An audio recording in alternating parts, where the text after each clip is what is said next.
पुस्तक का नाम राष्ट्रदेव के चरणों में, लेखक पंडित श्रीराम शर्मा आचार्य। राष्ट्र तत्व की उत्पत्ति और विकास। मातृभूमि, पुण्य भूमि। कर्तव्य धर्मों में 3 प्रमुख माने गए हैं: वैयक्तिक धर्म, समाज धर्म और राष्ट्र धर्म। वैयक्तिक धर्म व्यक्ति की सुख सुविधा और विकास हेतु होता है। समाज धर्म में व्यक्ति और समाज की प्रगति की बात सोची जाती है, जबकि राष्ट्र धर्म में व्यक्ति, समाज और राष्ट्र तीनों की उन्नति निहित होती है। अतः सिर्फ एक राष्ट्र धर्म के पालन से शेष दोनों धर्मों का निर्वाह स्वतः होता रहता है। इसलिए तीनों धर्मों में राष्ट्र धर्म को सर्वाधिक महत्वपूर्ण माना गया है। अस्तु तन, मन, धन, श्रम, साधन, व्यवसाय, विचार, कला, विज्ञान और धर्म अध्यात्म के प्रसार द्वारा राष्ट्र की सेवा करना, उसकी सुख शांति और समृद्धि प्रगति बढ़ाने का निष्ठापूर्वक प्रयास करना, यह राष्ट्र धर्म है। इसे आज का सबसे बड़ा धर्म कहा गया है। प्रस्तुत समय में इसका परिपालन और भी आवश्यक है। मनुष्य जिस राष्ट्रभूमि की गोद में पलता, बढ़ता, विकास करता है, जिसकी संस्कृति से जीवन को सभ्य सुसंस्कृत बनाता है, जन्म से लेकर मृत्यु पर्यंत जिसके अनेकानेक उपकारों, अनुदानों से अनुग्रहित होता व प्रगति करता है, उस राष्ट्र के प्रति हमारा भी कर्तव्य होता है कि हम उसके उन्नयन, विकास की बात सोचें और ऐसी रीति नीति अपनाएं जिसमें सबका हित साधन समाहित हो। तभी हम सच्चे अर्थों में राष्ट्र के उस ऋण से उऋण हो सकेंगे जो जीवन भर हम पर लदते रहते हैं। ऋण चाहे किसी भी प्रकार का हो, उसे चुकाने में ही कृतज्ञता मानी जाती है। माँ बाप शिशु का पालन पोषण करते हैं। कुछ बड़ा होने पर शिक्षा दीक्षा का प्रबंध करते हैं और तब तक उनकी देखरेख और सहयोग सहकार करते हैं जब तक बड़े होकर वे इस योग्य न बन जाएं कि अपने पैरों खड़े हो सकें। इस ऋण का बदला बेटा बुढ़ापे का सहारा बनकर चुकाता है, जब माँ बाप हर प्रकार से असहाय, असमर्थ बन जाते हैं। मातृभूमि को जननी के समतुल्य माना गया है। जिस देश के हम नागरिक हैं, जिस धरती ने हमें जन्म दिया, साधन सुविधाएं दी और मनुष्य कहलाने योग्य बनाया, वह भूमि निश्चय ही माँ कहलाने योग्य है। तभी तो अपने देश को हम भारत माता कहकर पुकारते हैं। माँ की मदद यदि शिशु को आरंभ में न मिले तो क्या वह जीवित रह पाएगा? कदाचित रह भी जाए तो वह अनगढ़ और असभ्य ही होगा। तात्पर्य यह कि नवजात शिशु से लेकर बड़ा वयस्क बनने तक में माता पिता की जो भूमिका होती है, उससे इनकार नहीं किया जा सकता। इसमें भी प्रथम अनुदान शिशु को माँ से प्राप्त होता है, अतएव माँ और भी श्रेष्ठ कहलाती है। यही बात मातृभूमि के संबंध में भी कही जा सकती है। मनुष्य जिस देश का नागरिक होता है, वहीं उसे प्रथम शिक्षा मिलती है। उसके निर्माण, प्रगति, समृद्धि में उस राष्ट्र की ही साधन संपदा काम आती है और उसी से वह एक सुयोग्य नागरिक बन पाता है। इस दृष्टि से देखा जाए तो जननी और जन्मभूमि को एक ही श्रेणी में रखते हुए उन्हें स्वर्ग से भी महान बताया गया है, क्योंकि स्वर्ग में तो सिर्फ आनंद लाभ की प्राप्ति होती है, जबकि माँ और मातृभूमि के समीप रहना स्वयं में आनंददायक तो होता ही है, वह सुयोग्य संतान और नागरिक भी करती है। संक्षेप में कहा जा सकता है कि जिन कार्यों से युग धर्म का निर्वाह होता हो, देश प्रगतिशील बनता हो, समाज में एकता, समता, स्नेह, प्रेम की आधारशिला खड़ी होती हो, उन सबको राष्ट्र धर्म माना गया है। हर व्यक्ति को ऐसे कार्यों में संलग्न होकर सेवा धर्म का निर्वाह और राष्ट्र धर्म का परिपालन करना चाहिए। इसे आपत्ति काल का सबसे बड़ा पुण्य परमार्थ माना गया है। देवाधिदेव राष्ट्रदेव। महर्षि अरविंद का कहना है कि आत्म बलिदान का भाव सब राष्ट्रों और सभी व्यक्तियों में साधारण रूप में नहीं पाया जाता। यह भाव बड़ा दुर्लभ और उच्च कोटि का है।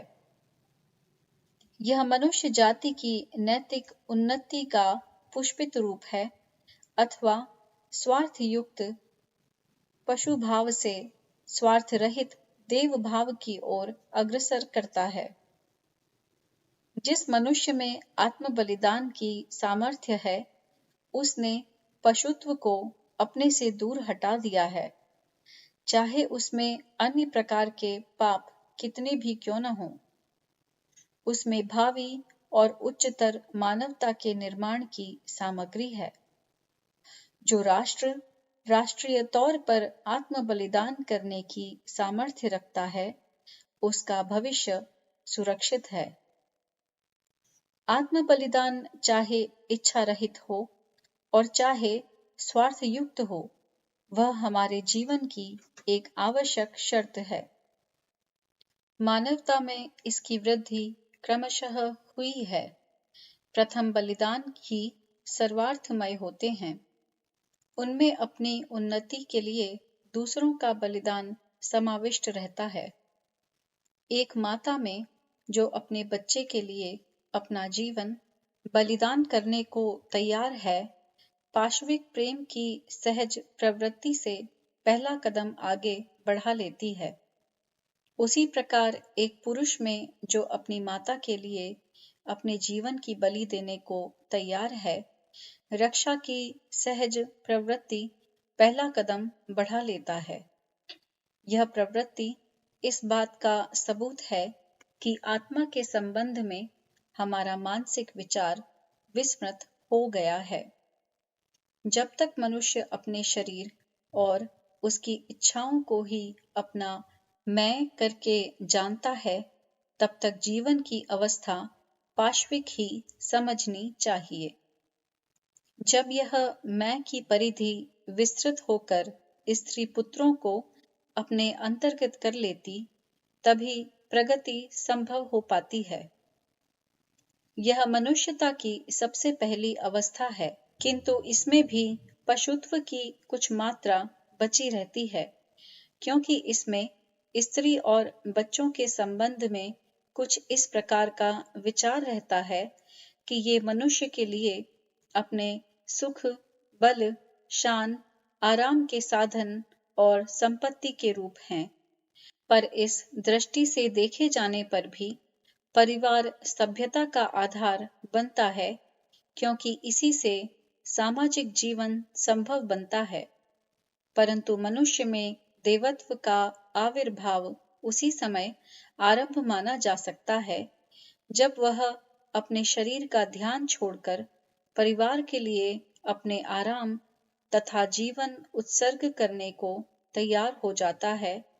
तो निस्संदेह यह एक ऊंचे दर्जे का काम समझा जाएगा, पर इससे बहुत ऊंचा वह तब उठता है जब वह अपने समाज या राष्ट्र के लिए आत्म बलिदान करने को प्रस्तुत हो जाता है। इस बात को भली प्रकार समझ लेना कि मनुष्य पर परिवार के दावे की अपेक्षा समाज का, जन समुदाय का दावा अधिक बड़ा है, सामाजिक प्रगति की प्रथम और अनिवार्य शर्त है। इससे अगला कदम है राष्ट्रगत आत्मा की अनुभूति और उसके लिए आत्म बलिदान। राष्ट्र का विकास एक ऐसी प्रगति है जो आधुनिक अवस्था में मानवता के लिए अत्यंत आवश्यक है। संसार की वर्तमान स्थिति में मनुष्य के व्यक्तिगत स्वार्थ को विशालतर राष्ट्रीय स्वार्थ में विलुप्त कर देना अवश्य सीखना होगा। इसी से मानव जाति में भगवान का क्रमिक विकास होगा।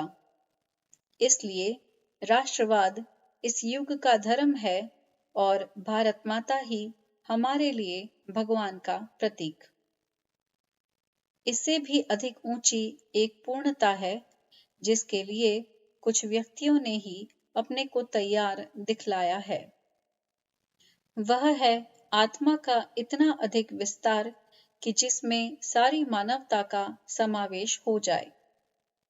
मानवता के आदर्शों पर अभी तक कुछ व्यक्तियों ने निजी स्वार्थ की बलि चढ़ा दी है और इससे इस दिशा में एक कदम बढ़ाया जा चुका है।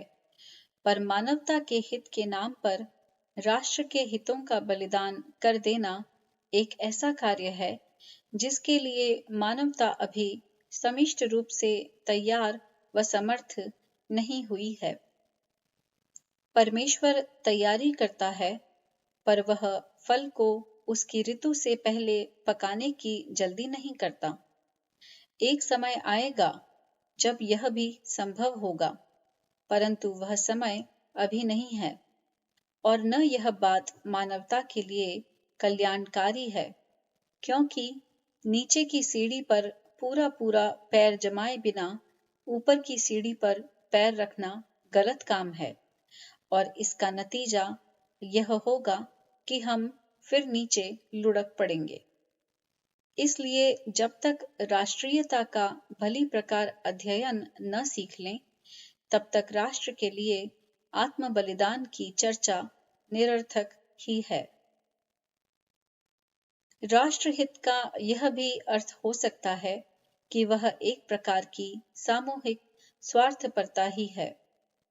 हम देश के लिए धन दौलत और आराम का बलिदान करने को इसलिए भी तैयार हो सकते हैं क्योंकि राष्ट्र के शक्तिशाली और समर्थ रहने से ही हमारा घर-बार तथा परिवार सुरक्षित रह सकता है।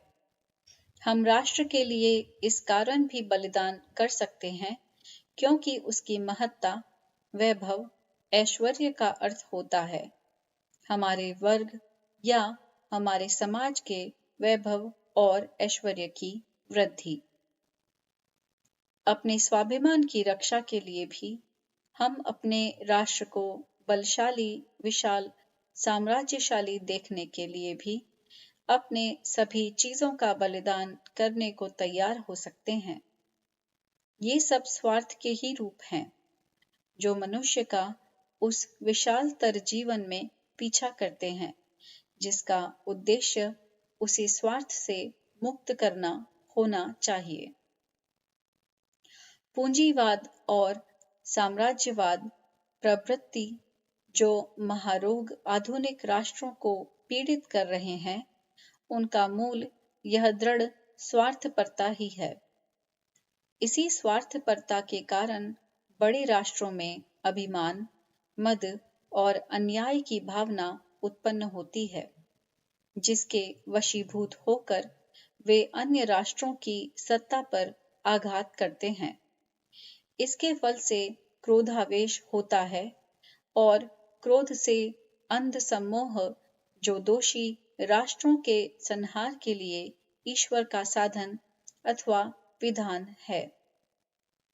इस बुराई से बचने का एक यही उपाय है कि राष्ट्र को उन लोगों की साधना आराधना का माध्यम समझा जाए जो उस राष्ट्र के रहने वाले हों और उस राष्ट्र को उनके शरीर की आत्मा के समान माना जाए। इससे कोई भी राष्ट्र के लोगों की दृष्टि में तुच्छ या गिरा हुआ नहीं माना जाएगा, वरन वह प्रकृति पद्धत एक देव या आराध्य देव माना जाएगा। इस प्रकार व्यक्ति और समाज को राष्ट्र के लिए आत्म बलिदान का भाव ही सबसे बड़ा आदर्श है और इसी के आधार पर वे साधारण मनुष्यों से उच्चतर या विशालतर स्थिति प्राप्त कर सकते हैं। जब यह बलिदान का भाव निस्वार्थ रूप ग्रहण कर लेता है तो वह मानवत्व से उठकर देवत्व की श्रेणी में पहुंच जाता है।